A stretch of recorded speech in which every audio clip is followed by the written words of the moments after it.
Hey guys, it's Danielle Pacini. I am here with Dana Stangel, and she is the founder.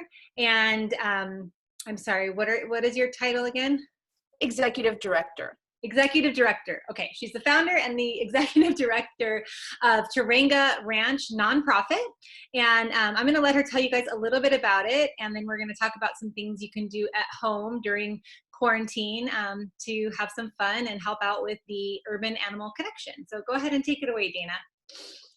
So my name is Dana Stangel. I run Teranga Ranch, and we started off a long time ago as a reptile rescue because back in the day, you couldn't really just bring your unwanted reptile that you bought at the pet store to the shelter when you were done with it, when it got to be 6 feet long, or you realized it ate crickets and you weren't willing to feed it crickets or whatever. So we did that for a number of years, and we found better homes, more knowledgeable homes for some of these animals. And then in my own neighborhood, one day someone saw a mountain lion in their backyard and they didn't know what to do. So they picked up the phone and they called 911. And what wound up happening is Fish and Wildlife wound up coming up, and they wound up shooting that animal and killing it. And the good news is that as a result of that, Assembly Bill 132 was passed, which made it much harder to just kill a mountain lion that isn't really posing a public threat. Right, they're just there. That's horrifying. Right. And, people should be aware of what the wildlife is that could be in their backyard. So if they see it, they're not surprised, right? Because that's just because you see wildlife in your yard or on your street doesn't make it a wildlife conflict, because wildlife is living there all the time, right? But we Right. see it, and all of a sudden we're like, oh my goodness, what's wildlife doing there?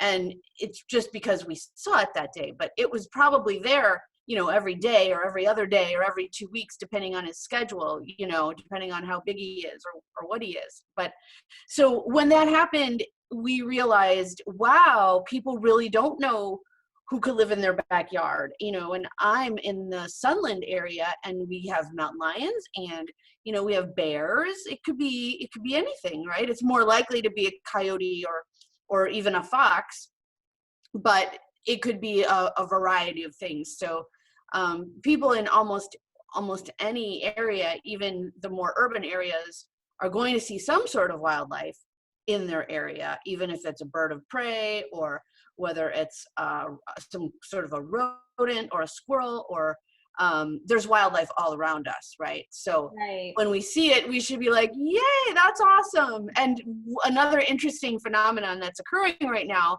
as a result of the quarantine is people are becoming more and more aware of the wildlife that is around them. And what's resulting is, more and more social media posts, more and more newspaper articles. Oh, there's a picture of this. Oh, someone got a picture of that. And so it's giving this feeling that there's more, that wildlife is coming out of the crevices because people decided to stay home. And the reality is that, wildlife habits, just like people habits, would take a much longer time to actually change in such a way, right? That the reality is people have slowed down so much that now they can hear the birds and see the coyotes. And The coyote was already there. yeah. In fact, I mean, the coyote's nickname is the ghost dog. Okay. Because he could be 10 feet away from you without you having any knowledge of that at all. Well, I mean, I live in the Santa Clarita area, and so we see them all the time here too. And it's not surprising, but it surprises me when I talk to people who came from even a more urban area and maybe moved up here, and they're like, oh, I saw a coyote this morning. And I'm like, cool. Yeah, they're around, like I just grew up with it that way. So that's so interesting.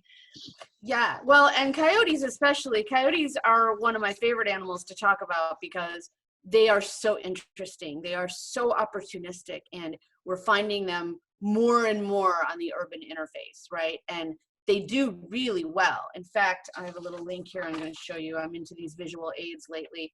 This is a study that's going on in Cook County, Chicago, where they're studying the coyotes living among the high rises. So this is a website to check out if you want to see what they're doing. They've got GoPro collars on the coyotes, and they're watching how they cross Lakeshore Drive, and they're denning in the Soldier Field parking lot. Wow. That's, So I mean, they're so smart, right? I mean, super urban. So wow, even yeah. people, they live in, they live in a really urban area, and they're like, oh, we wouldn't have a coyote here. If we did, it would be crazy. Like, no, you probably have coyotes. Like, I don't know of an area that doesn't, to be quite honest. Yeah. Right. So the question becomes, it's quarantine, and what's going on? Like, I got more time on my hands. Maybe I want to feed birds. Maybe I want to put in a pond. What are some things that, we should think about or maybe not think about during this time, right? So I always think about I start with the pets in the family, right? Like, do you have a cat? Do you have a dog?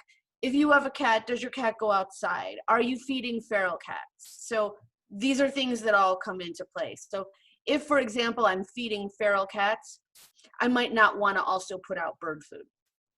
Right. Right? Because now I'm just creating a feeding station. Now But I should also know that if I'm putting out bird food, I'm also going to get squirrels. I'm also going to get rats. I'm also going to get Cooper's hawks coming for the birds.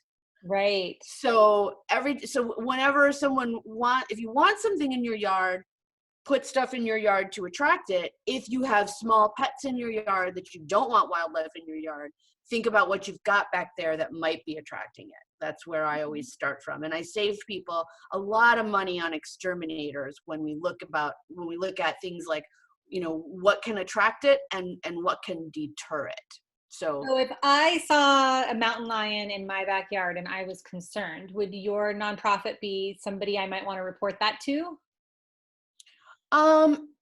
No, I mean, if you saw a mountain, I guess, I mean, you could call me. You could also call Fish and Wildlife and just let them know where that mountain lion is. And if you were, so they know, like, if that's in an area during the day where people are, that would be very strange. And so they would want to know because maybe he's sick. Right. But our point is to keep wildlife wild and to try not to encourage it to come near you, because once you're encouraging it to come near you, now it doesn't know the difference between you and your neighbor, and it might go near your neighbor and cause drama, right? Or take someone's dog or whatever. So our whole thing is don't feed it, and use humane deterrence if you ever need to deal with things. Like, we don't ever trap and move anything. We try not to engage. We just, like, scare things away from the area where we are and our pets are. Okay. So you're more of like an educational / maybe like, hey, I keep seeing rats in my backyard. What can I do to maybe get rid of them? And you might say, well, go through a whole question of like what's in the backyard, what might be attracting the rats, that kind of thing. Exactly. Okay. So one aspect of what we do is so that's like two things. Like, one thing is I will be in your backyard with things like this. This is a wildlife deterrent. And things like this is a wildlife deterrent, right? And so I might be in your backyard doing a specific thing for what works for you and your situation, or I might be at the nature center just talking about coyotes in general. And then another thing that my organization does that we're not doing right now, unfortunately, is we lead field trips where we take people out to see local native wildlife in the wild. And so some upcoming things that we're going to be doing will be taking virtual field trips where we will, bring people on a little field trip and they can join us online. And then the other thing we're exploring right now is we were already doing these caravan trips because we were doing bus trips, but they got to be very, very expensive. Like, before we even included anything else, it was already like $150 just to be on the bus. So we started doing caravan tours. And so we're thinking in this new day and age that might still work if everybody's in their own vehicles and we go to places that are not the big touristy places. Right. So that's the kind of thing we do. We want people to just, we have such amazing local native wildlife here, right? Like we really do. A mountain lion is just as cool as a tiger in my mind, right? And so we can like learn about it and know about it and know that it's not coming right for us and feel brave if we do happen to come across something while we're hiking and know how to hike safely, right? So that's another thing. When you're hiking, bring some sort of a noisemaker with you, because whatever it is you come across while you're hiking, if you do, and if you're sort of chatting while you hike, you won't come across anything. Right. But if you do, like you can either use your voice and just be like, "Argh!" Like that's a really good way to scare wildlife and humans too. Like if a human was coming up to attack you and you were just like, "Argh!" Like I think he would just be like, okay, wrong victim. I think I'm gonna try something else. But another one of my favorite things is cowbell, because that's always fun. It's just fun, but that's also you're really not going to bring that on your walk. But I also have something that is that you could get anywhere. You could get like a whistle, or you could get one of these. This is what we have. We call them wildlife repellent, and it's a little air horn, and you can wear it like a necklace. Oh, cool. And it's unexpected. So the key is, if you're ever afraid of wildlife, or you find yourself in a situation where it's the raccoon between you and your trash, you do the unexpected, you be brave, and generally they're going to run away because they're wildlife and they're naturally afraid. Right. I love that. And, I just have to say, like, I've known you now for probably over a year, and I really didn't know much about your nonprofit. So I'm so grateful for you taking the time, and I'm so grateful for what you're doing for our community, because I think it's really important. I know you and I both live, in the same community-ish area. But I think even for people who are outside of our area, these are great tips no matter what your local wildlife is. And I have to tell you, so I actually had an iguana growing up, and I had her for 11 years before she passed away. And she was about 4 inches long when I got her, and she was 6.5 feet long when she passed.